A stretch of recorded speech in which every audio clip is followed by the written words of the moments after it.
अस्सलाम वालेकुम रहमतुल्लाहि व बरकातुहू।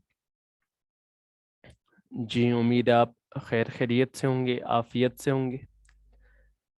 आप बच्चों की ये सेहत अच्छी होगी। सेकेंड ईयर मैथमेटिक्स की क्लास में आप तमाम स्टूडेंट्स को खुश आमदीद बोलते हैं। जी, जैसा कि आपके इल्म में है कि सेकेंड ईयर में हमने चैप्टर नंबर 1 से स्टार्ट लिया और चैप्टर नंबर 1 का नाम आपको पता है, फंक्शंस एंड लिमिट्स। ये दो अलग अलग टॉपिक हैं। एक टॉपिक है फंक्शंस और दूसरा जो टॉपिक है वो है लिमिट्स। तो चैप्टर की जो फर्स्ट टू एक्सरसाइजेज हैं उसमें फंक्शंस का कंसेप्ट आ रहा है और उन्हीं फंक्शंस की लिमिट्स किस तरह से फाइंड की जाती है वो आपका थर्ड एंड फोर्थ एक्सरसाइज में ये दो चीज़ें इंशाल्लाह आएंगी। आज हम क्या डिस्कस करने जा रहे हैं, आज हम इसी एक्सरसाइज के क्वेश्चंस जो है वो डिस्कस कर रहे हैं। हमने कुछ फंक्शंस की टाइप्स पढ़ी थी और उसमें जो हमने मेन इंपॉर्टेंट टाइप जो पढ़ी वो अलजेब्रिक फंक्शन के बारे में डिस्कस किया था। अभी उसी अलजेब्रिक फंक्शन से रिलेटेड जो है वो आपके पास एक एक्सरसाइज का क्वेश्चन नंबर 2 आ रहा है। एक्सरसाइज है हमारी 1.1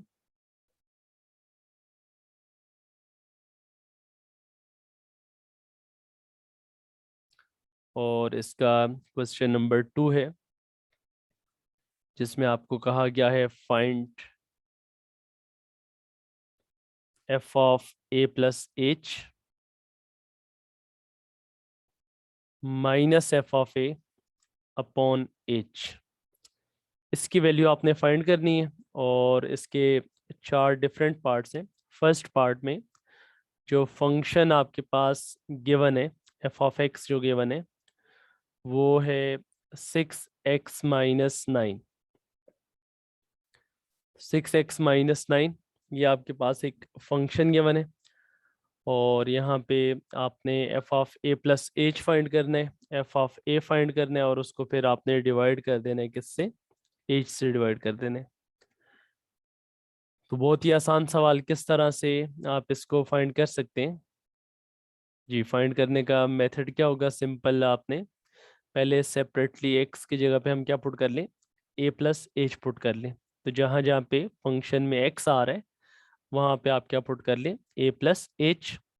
तो ये क्या आ जाएगा आपके पास, 6 इंटू ए प्लस एच माइनस 9। 6 को मल्टीप्लाई कर लेंगे, 6 को मल्टीप्लाई करेंगे तो ये आएगा 6a+6h-9। ठीक है, इसी तरह से एफ ऑफ ए अगर हम फाइंड करना चाहते हैं तो एफ ऑफ ए आप किस तरह से फाइंड करेंगे? जी, एफ ऑफ ए अगर आप फाइंड करना चाहते हैं तो जस्ट सिंपल आपने एक्स की जगह पे क्या पुट कर लेना है? जी, एक्स की जगह पे सिंपल आपने ए पुट कर लेना है। तो ये आपके पास आ जाएगा 6 इंटू एक्स की जगह पे a-9। तो ये आपके पास 6a-9 आ जाएगा। सही है। अब ये जो आपने फाइंड किया है उसको आप इस पूरे एक्सप्रेशन के अंदर पुट कर लीजिए।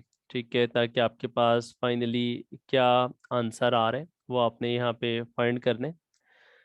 तो ये जो दोनों वैल्यूज़ आपने फाइंड किए हैं इनको यहाँ पे आप पुट कर लीजिए। तो क्या लिखेंगे? So F of A plus H minus F of A upon H, ये किसके इक्वल आ जाएगा? अब आप इनकी वैल्यूज पुट कर लें तो F of A plus H हमारे पास क्या आया, 6a+6h-9 और फिर माइनस एफ ऑफ ए। अब F of A value put करने के लिए आप पहले ब्रैकेट यूज कर लें क्योंकि माइनस जो है वो इसके साइन क्या कर देगा, चेंज कर देगा। तो ये आ जाएगा आपके पास 6a-9 अपॉन एच। अब इस ब्रैकेट पे आप क्या कर दें, माइनस अप्लाई कर दीजिए। ब्रैकेट पे जब आप माइनस अप्लाई करेंगे तो ये आ गया आपके पास 6a+6h-9 और ये आ जाएगा आपके पास -6 ऑफ a+9 अपॉन एच। +6 से और -6 से ये दोनों आपस में क्या हो जाएंगे, कैंसिल हो जाएंगे। ठीक है, +9 और -9 आपस में कैंसिल हो जाएंगे, और ये फाइनली आपके पास क्या आ जाएगा, 6h/6। एच और एच कैंसिल हो जाएगा, और फाइनली आंसर आपके पास क्या आ गया, 6 आ गया। तो इस तरह से आपके पास इस एक्सप्रेशन का आंसर पार्ट 1 के लिए क्या आ गया, 6 के इक्वल आ गया। तो ये आपने जो आपको फंक्शन गिवन था उसके लिए आपने f(a+h) भी फाइंड किया, उसके लिए आपने f(a) भी फाइंड किया, फिर दोनों को आपस में क्या किया, आपने सब्ट्रैक्ट किया क्योंकि दरम्यान में माइनस था। ठीक है, दोनों को आपने सब्ट्रैक्ट किया और फिर फाइनली आपने उसको h से डिवाइड कर दिया, और इस तरह से आपने ये पार्ट 1 कंप्लीट कर लिया। Is it clear to all students? ये आप तमाम बच्चों को समझ आ गया?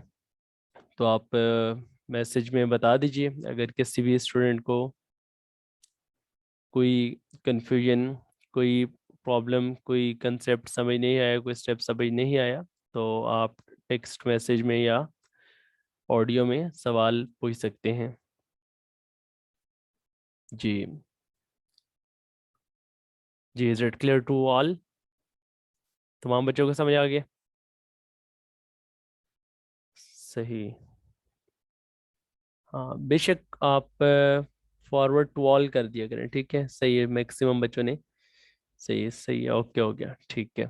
तो किसी भी स्टूडेंट को कोई भी किसी भी जगह पे स्टेप में प्रॉब्लम हो तो फौरन से आप हैंड रेज कर सकते हैं, या फिर आप टेक्स्ट मैसेज में सवाल पूछ सकते हैं। अच्छा जी, अभी इसी का एक पार्ट हम और करेंगे, और उसके लिए आपको ट्रिग्नोमेट्रिक फंक्शन की डेफिनेशन भी बता दूं। फंक्शन की जो टाइप्स हैं उनमें एक टाइप आपके पास ट्रिग्नोमेट्रिक फंक्शन भी कहलाता है। तो ये ट्रिग्नोमेट्रिक फंक्शन की भी आप इसके बारे में भी इंफॉर्मेशन नोट कर लें कि ट्रिग्नोमेट्रिक फंक्शन बेसिकली होता क्या है। तो ऐसा फंक्शन जिसमें कोई भी आपके पास ट्रिग्नोमेट्रिक एक्सप्रेशन इन्वॉल्व हो जाए, that function is known as trigonometric function. ठीक है, आपको पता है कि बेसिक जो ट्रिग्नोमेट्रिक फंक्शंस हैं वो कितने हैं, 3 हैं। ठीक है, कौन कौन से? नंबर 1 एक जो है वो साइन है, ठीक है, इसी तरह से नंबर 2 कॉज है, नंबर 3 टेन है, और 3 ही इनके रेसिप्रोकल है। 3 ही इनके रेसिप्रोकल है, साइन का रेसिप्रोकल को सीकेंट, कॉस का रेसिप्रोकल सीकेंट, और इसी तरह टेन का रेसिप्रोकल कोटेंजेंट। तो ये टोटल आपके पास कितने ट्रिग्नोमेट्रिक फंक्शंस हैं? जी, ये आपके पास टोटल ट्रिग्नोमेट्रिक फंक्शंस जो है वो 6 हैं। ठीक है, 3 बेसिक हैं और 3 उनके रेसिप्रोकल हैं। अच्छा, इनकी डोमेन और रेंज भी आपको पता होनी चाहिए। तो यहाँ पे जो एक्स के, आपको हमने पढ़ा था डोमेन और रेंज का डिफरेंस। डोमेन और रेंज क्या होता है? जो इनपुट देते हैं, ठीक है, जो मतलब आप एक्स की वैल्यूज पुट करते हैं, वो आपके पास उस फंक्शन की क्या कहलाती है, डोमेन। और जो उसके आंसर्स आते हैं वाई के, ठीक है, वो आपके पास उसकी क्या कहलाती है, रेंज कहलाती है। तो अब यहाँ पर आप कौन सी ऐसी वैल्यू पुट करें डोमेन और रेंज के लिए? जस्ट आपने दो चीजें जहन में रखनी है कि कोई ऐसी वैल्यू पुट नहीं कर सकते, कोई ऐसी वैल्यू पुट नहीं कर सकते जिससे फंक्शन अनडिफाइंड हो जाता हो। ठीक है, फंक्शन अनडिफाइंड हो जाता हो वो नहीं पुट कर सकते, या दूसरा फंक्शन जो है वो कॉम्प्लेक्स बन जाता हो। तो ये दो कंडीशंस, ये दो चीजें जस्ट आपने जहन में रखनी है। ये दो आप पुट नहीं कर सकते, बाकी इसके अलावा आप इनपुट कुछ भी दे सकते हैं, इनपुट में आप कोई वैल्यू भी रख सकते हैं। तो अब जैसे कि अगर आपके पास एक फंक्शन लिखा हुआ है 1/x, तो यहाँ पे आपको पता है कि 0 पुट नहीं किया जा सकता, क्योंकि जब आप x की वैल्यू यहाँ पर 0 पुट करेंगे तो आपके पास क्या आ जाएगा, 1/0 अनडिफाइंड आ जाएगा। ठीक है, तो इसका मतलब है यहाँ पे 0 पुट नहीं किया जा सकता। इसी तरीके से अगर आपके पास लिखा हुआ है √x+7, ठीक है, x+7 है, तो अब यहाँ पे आपको पता है कि 7 से छोटी वैल्यू हम पुट नहीं कर सकते। 7 से अगर आप छोटी वैल्यू पुट करेंगे -7 से, ठीक है, -7 से अगर आप जो है वो वैल्यू पुट करेंगे, वो आपके पास यहाँ पे -8 अगर पुट कर ले, तो -8 पुट करेंगे तो क्या आ जाएगा, अंडर रूट के अंदर -1 आ जाएगा। ठीक है, जब अंडर रूट के अंदर -1 आ गया तो ये क्या बन गया, कॉम्प्लेक्स। तो कोई ऐसी वैल्यू पुट नहीं कर सकते जहाँ पे कॉम्प्लेक्स या अनडिफाइंड आ जाए, उसके अलावा कोई भी वैल्यू इनपुट के तौर पे पुट की जा सकती है। ठीक है, ये डोमेन और रेंज के लिए आपको बेसिक चीज पता होनी चाहिए। अब यहाँ पर देखें साइन की अगर हम बात करें तो साइन की आपके पास जो डोमेन है ये क्या होगी, और उसकी जो रेंज है वो क्या होगी। तो डोमेन और रेंज आपके पास साइन की क्या आएगी, तो इनपुट में आप कोई भी वैल्यू पुट कर सकते हैं। ठीक है, एक्स की जगह पे आप कोई भी रियल नंबर पुट कर सकते हैं, कहीं पे भी साइन जो है वो अनडिफाइंड नहीं होता, तो इसकी डोमेन में set of all real numbers आ जाएंगे, set of all real numbers. लेकिन अगर आप इसके आंसर्स चेक करें, ठीक है, तो साइन का आंसर जैसे आप फर्स्ट ईयर में ग्राफ भी बनाते थे, तो मैक्सिमम आंसर साइन का कितना आता था, -1। मिनिमम आंसर कितना आता था -1, और मैक्सिमम आंसर कितना आता था, +1। तो उसका आंसर -1 से +1 के दरमियान आ रहा होता था। ठीक है, तो कभी -1 से छोटा नहीं आता और कभी +1 से बड़ा नहीं आता। तो आपके पास इस इंटरवल के अंदर इसके आंसर्स लाए कर रहे होते हैं। तो इसका मतलब है कि डोमेन में आप कोई भी, जब आप इनपुट देंगे, एक्स की कोई भी वैल्यू रखेंगे, तो आपका आंसर हमेशा -1 से +1 के दरमियान ही लाए करेगा। इसी तरह से जो कॉज है उसके लिए भी सेम आप यही पुट करेंगे कि आप कोई भी रियल नंबर उसके डोमेन में भी पुट कर सकते हैं, और रेंज में आपके पास -1 से +1 के दरमियान इसका आंसर भी आएगा। इसका आंसर भी हमेशा -1 से +1 के दरमियान आएगा। इसी तरह से आपको याद होगा कि आप जो है वो नाइन्थ इसमें फर्स्ट ईयर में चैप्टर 9 में टेबल भी बनाते हैं, और टेबल जब आप बनाते हैं साइन कॉस टेन की जब वैल्यूज लिखते हैं, तो टेन ऑफ 90 डिग्री में आपको एक सिंबल ये बनवाया जाता था कि 90 पे आके टेन क्या हो जाता है, अनडिफाइंड हो जाता है, इन्फिनिटी पे चला जाता है। ठीक है, तो हमने यही अभी पढ़ा ना कि डोमेन और रेंज लिखते हुए हम कोई ऐसी वैल्यू नहीं पुट कर सकते जिस पे फंक्शन अनडिफाइंड हो जाता हो। तो इसका मतलब है कि 90 पे अनडिफाइंड हो जाता है, इसी तरह से 270 पे अनडिफाइंड हो जाता है। मतलब ये 90 के जो ऑड मल्टीपल्स है ना, ठीक है, 3 से मल्टीप्लाई करेंगे तो 270, फिर जब आप 5 से मल्टीप्लाई करेंगे, ठीक है, तो कितना आ जाएगा ये 450। तो इन पे आपके पास ये 10 जो है वो अनडिफाइंड हो जाते हैं। तो इसको आप क्या लिख सकते हैं कि हमारे पास जो यहाँ पर डोमेन है, आप सारे रियल नंबर पुट कर सकते हैं। ठीक है, क्या लिखेंगे, x is such that x belongs to real number, but x is not equal to, x जो है वो π/2 के ऑड मल्टीपल्स के इक्वल नहीं होना चाहिए। और ऑड मल्टीपल्स को लिखने का तरीका क्या होता है, 2n+1। तो 2n+1 इंटू 1/2, एन की वैल्यू जब 0 पुट करेंगे तो 90 आ जाएगा। एन की वैल्यू जब आप 2 पुट करेंगे, ठीक है, एन की वैल्यू जब आप 2 पुट करेंगे तो कितना आ जाएगा, 1 पुट करेंगे तो 270 आ जाएगा, 2 पुट करें 450 आ जाएगा। तो इस तरह से आपके पास π/2 के ऑड मल्टीपल्स आते जाएंगे। तो इसका मतलब ये है कि n आपके पास क्या है, एक इंटीजर है, n is an integer. n जो है यहाँ पे एक इंटीजर आ रहा है। तो ये वैल्यूज आप जस्ट पुट नहीं कर सकते, इसके अलावा कोई भी वैल्यू आप पुट करना चाहें आप पुट कर सकते हैं। n is an integer. तो आंसर जो है इसके आएंगे, आंसर आपके पास इसमें कोई भी रियल नंबर आ सकता है, जरूरी नहीं है -1 और +1 के दरमियान ही आएगा। आंसर आपके पास कोई भी रियल नंबर आ सकता है। कोसिकेंट किसका रेसिप्रोकल होता है, कोसिकेंट रेसिप्रोकल होता है साइन का। कोसिकेंट रेसिप्रोकल होता है किसका, साइन का। और साइन किसी जगह पे उसका आंसर 0 आते हैं। जी स्टूडेंट्स, आप टेक्स्ट मैसेज में बताइएगा, साइन जो ट्रिग्नोमेट्रिक फंक्शन है इसका आंसर किसी जगह पे 0 आता है। कोई ऐसा एंगल है जहाँ पे जब आप यहाँ पे वैल्यू पुट करें तो आंसर 0 आ जाए, क्योंकि अभी हम बात कर रहे हैं कोसिकेंट की, और कोसिकेंट के बारे में हम ये कह रहे हैं कि कोसिकेंट होता है 1/sin। तो जाहिर बात है, अब अगर नीचे हम x की कोई ऐसी वैल्यू पुट कर दें, x की अगर हम कोई ऐसी वैल्यू पुट कर दें कि वो नीचे 0 आ जाए, तो अब अगर नीचे 0 आ गया तो वो तो अनडिफाइंड हो जाएगा। ठीक है, वो तो अनडिफाइंड हो जाएगा। तो इसका मतलब है हम x की जगह कोई ऐसी वैल्यू पुट नहीं कर सकते जहाँ पे साइन 0 आता हो। तो जैसे ये बेटे ने बताया कि 0 एंड पाई है, हाँ, तो सिर्फ 0 एंड पाई नहीं है, बल्कि और भी बहुत सारे कि ये जो पूरा एक्स एक्सिस होता है ना, कंप्लीट एक्स एक्सिस, इसके ऊपर साइन हमेशा 0 ही आ रहा होता है। ठीक है, साइन हमेशा 0 ही आ रहा होता है। जैसे कि यहाँ पे 0, यहाँ पे पाई, फिर वापस उधर जाएंगे 2 पाई, फिर वापस इधर आएंगे 3 पाई।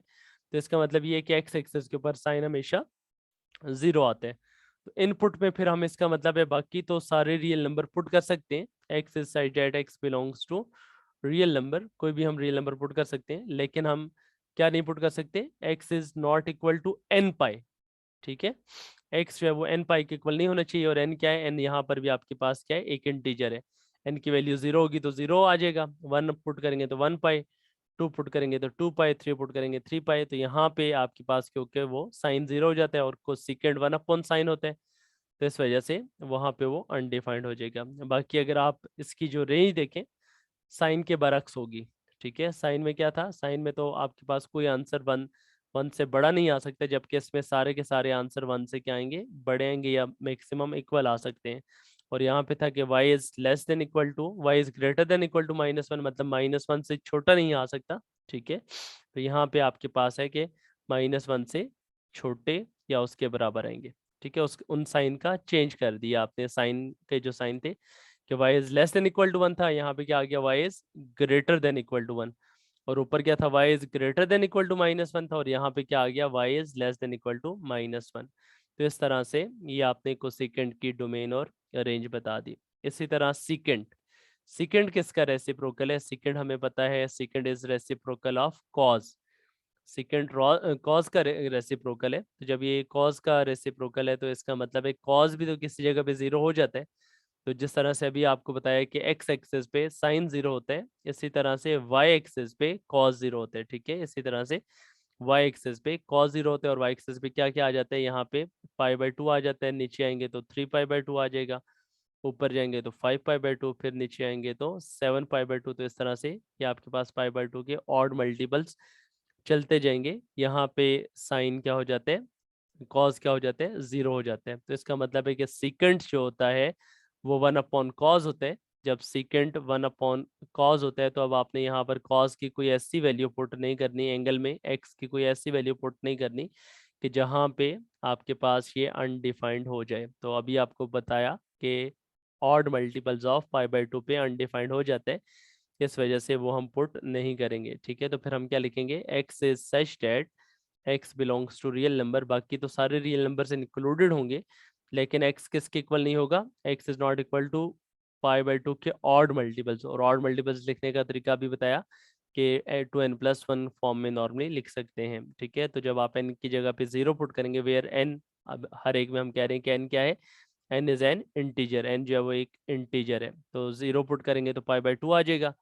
और फिर आप जब 1 पुट करेंगे तो 3 पाई/2 आ जाएगा, 2 पुट करेंगे 5 पाई/2 आ जाएगा। तो इस तरह से आपके पास इसके डोमेन आ जाएगी। और जबकि रेंज के बारे में अगर आपको बताया जाए तो रेंज इसमें बिल्कुल उसी तरह जिस तरह को सीकेंट की आपने बताई कि इसमें भी आंसर या तो 1 से बराबर या 1 से बड़े आएंगे, या -1 के बराबर या -1 से छोटे आएंगे, मतलब -1 और +1 के दरमियान कोई नंबर नहीं आएगा।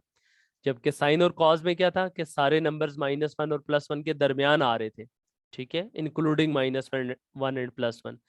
जबकि यहाँ पे क्या है, यहाँ पे कोई भी नंबर -1 से जो है वो -1 और +1 के दरमियान में कोई नंबर भी नहीं आएगा। सारे नंबर या तो 1 से बड़े होंगे या फिर -1 से छोटे होंगे, और मैक्सिमम क्या हो सकते हैं, इनके बराबर हो सकते हैं। तो ये आपके पास डोमेन और रेंज होगी किसकी, कोसेकेंट की। ये क्योंकि अभी हम जो क्वेश्चन सॉल्व करने जा रहे थे, क्वेश्चन नंबर 2 का आगे पार्ट, तो उसमें ये टाइप्स जो है वो आपके पास वहाँ पे ट्रिग्नोमेट्रिक फंक्शन आ रहे हैं। तो मैंने कहा पहले आपको ट्रिग्नोमेट्रिक फंक्शन के बारे में पता होना चाहिए कि कोई एक उसमें ट्रिग्नोमेट्रिक वैल्यू इन्वॉल्व हो जाए, एक्सप्रेशन इन्वॉल्व हो जाए, साइन आ जाए, कॉज आ जाए, सीकेंड आ जाए, कुछ सीकेंड आ जाए, और आपके एमसीक्यूज में इनकी डोमेन और रेंज जो है वो पूछ ली जाती है कि सीकेंड की क्या डोमेन रेंज है, कॉस की क्या है, साइन की क्या है। तो ये आपको साथ साथ पता होनी चाहिए। बाज़ का स्टूडेंट्स जस्ट एक्सरसाइज के क्वेश्चंस कर लेते हैं और ये थ्योरी वगैरह और ये इस तरह की चीज़ें डिस्कस नहीं करते, फिर उनको पेपर में जाके एमसीक्यूज में फिर प्रॉब्लम आ रहा होता है। तो ये जो चीज़ें बताई जाती हैं एक्स्ट्रा,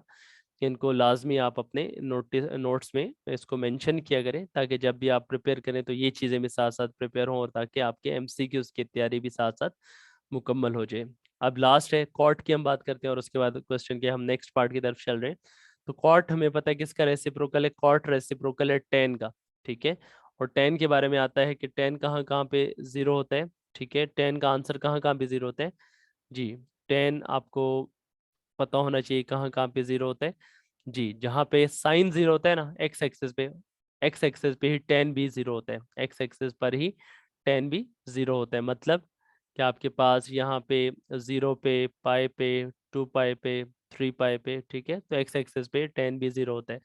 और अब हम कॉट की लिख रहे हैं, तो कॉट किसके इक्वल होता है, कॉट इक्वल होता है 1/10, ठीक है। कॉट एक्स इक्वल होता है 1/10। तो अब आपने यहाँ पर कोई ऐसा इनपुट नहीं देना कि जहाँ पर 10 जीरो आता हो, कोई ऐसा इनपुट नहीं देना जहाँ पर 10 क्या आता हो, जीरो आता हो। तो इसका मतलब ये है कि फिर हमारे पास जो कॉट की डोमेन होगी वो क्या आएगी, x is such that x belongs to real number, ठीक है। x belongs to real number and x is not equal to, जो ऊपर आपने कोसेकेंड के लिए लिखा था ना, जहाँ पे साइन जीरो हो जाता था, 10 भी तो उधर ही जीरो हो जाता है, n पाई, ठीक है।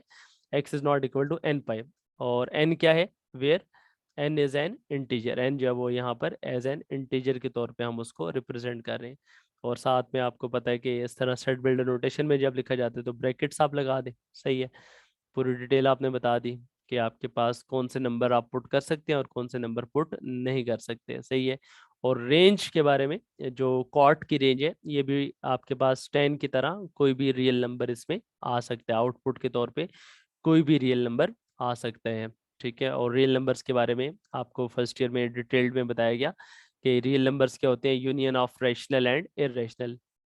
रैशनल और इरेशनल नंबर्स को कंबाइन कर लें तो वो रियल नंबर कहलाते हैं, या फिर कोई भी ऐसा नंबर जिसका जो स्क्वायर होता है वो हमेशा नॉन नेगेटिव होते हैं, that number is known as real number.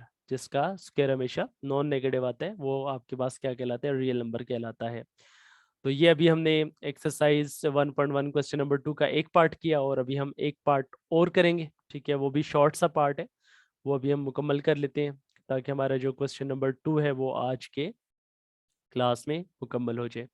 Question number 2 में मैं आपको करवा रहा हूँ f of x is equal to sine of x, ठीक है। एफ ऑफ एक्स किसके बराबर है, साइन ऑफ एक्स के बराबर है।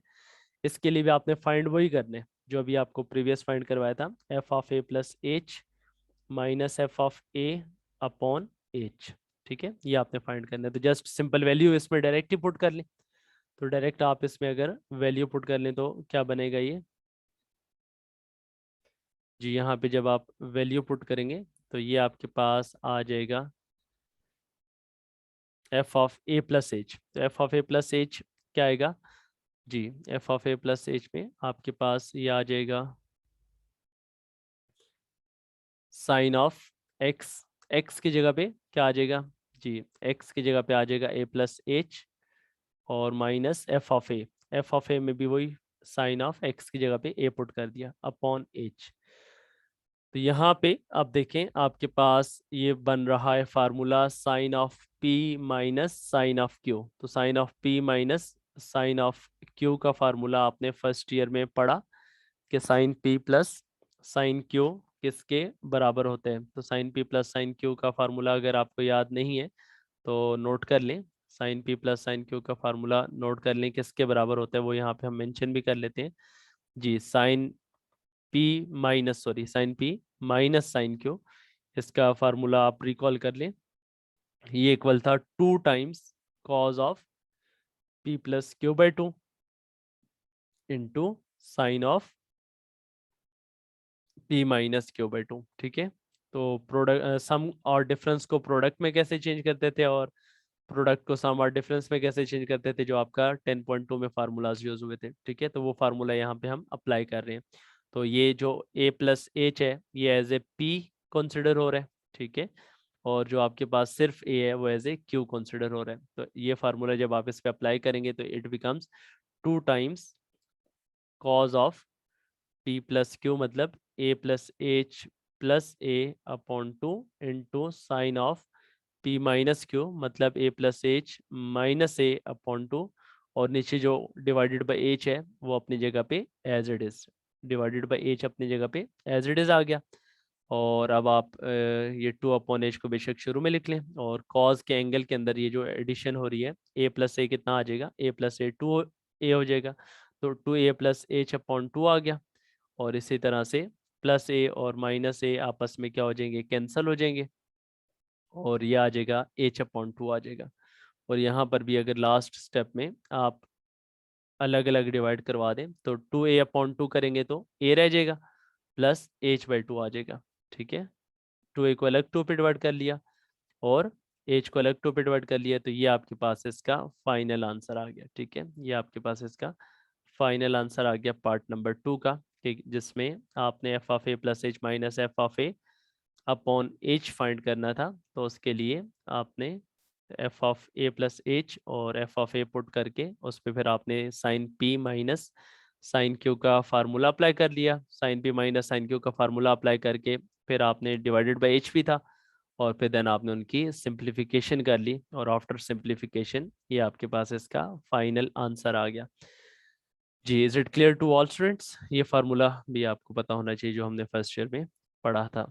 जी, is it clear to all students? ये आप तमाम बच्चों को जो एक्सरसाइज 1.1 का क्वेश्चन नंबर 2 का सेकंड पार्ट है, ये आप तमाम बच्चों को समझ आ गया?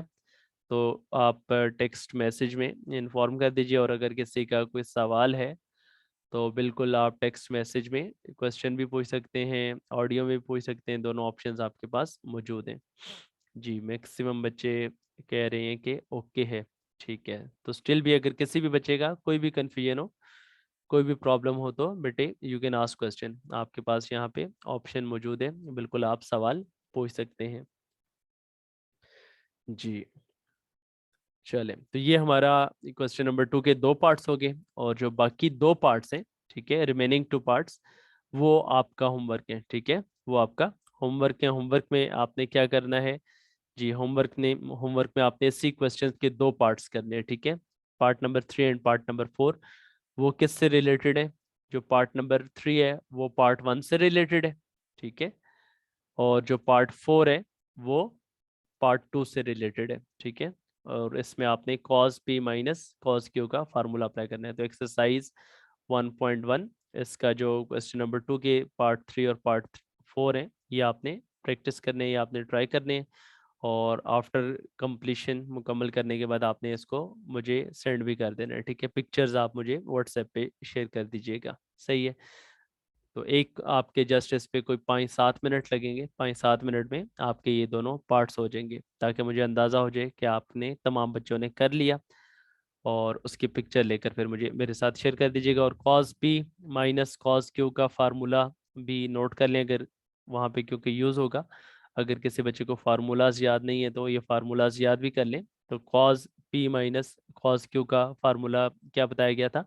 -2 sine p plus q/2 into sine p minus q/2। ठीक है, ये आपका फार्मूला है किसका?